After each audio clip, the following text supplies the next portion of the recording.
Namo Adidafa. Thanks so much for joining me for our daily practice check-in.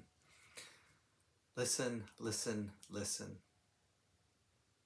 This beautiful sound calls us back to our true home.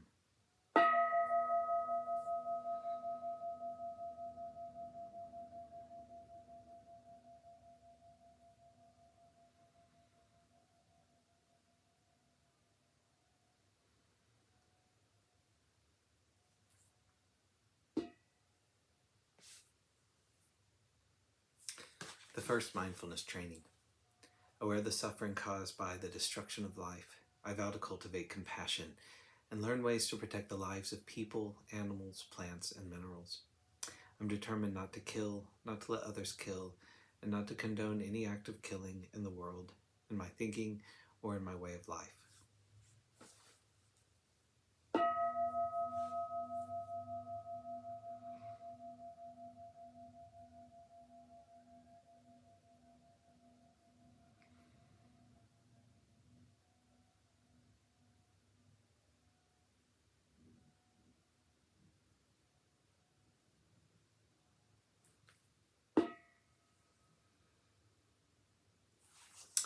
For our Dharma lessons, we've been reading Beginning Our Day, Volume 2 by the monastics of Abhayagiri Monastery.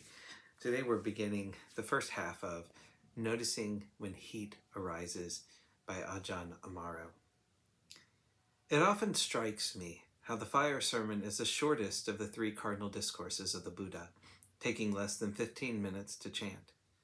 Yet, during the course of the Buddha's teaching it, 1,000 bhikkhus became arahants, enlightened beings no longer subject to rebirth.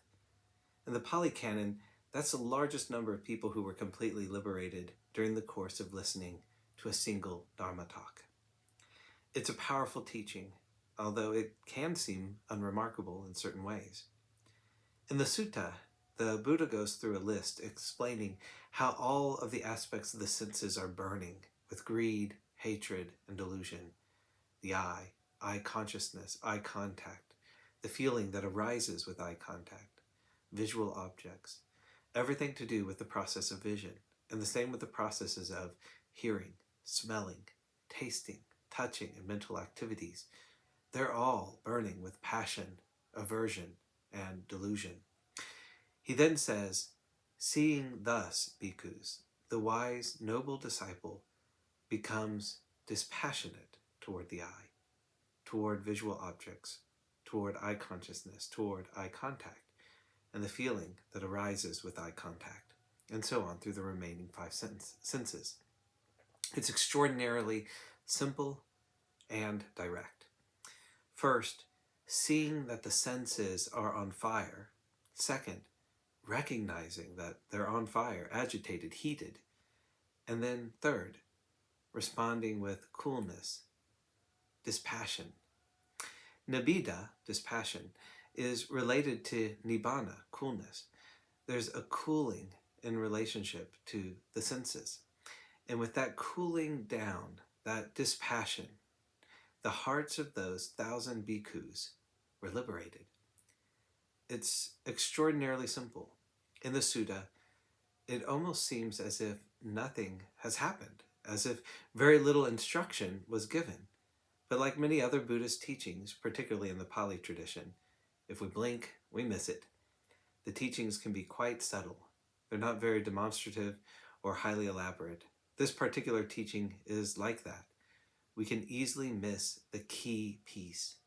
Having the mindfulness to recognize the quality of burning, to recognize that things are agitated and heated, to recognize the friction around what we see, smell, taste, hear, touch, and think.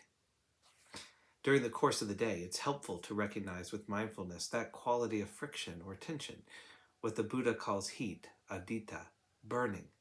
The feeling can be one of ownership regarding some tool, the interest in a particular task, or the irritation with an exceptionally obstructive piece of rock that won't move out of the way.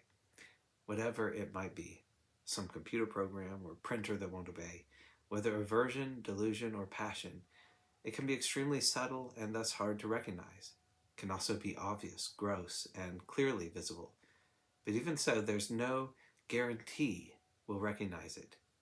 Recognition requires mindfulness.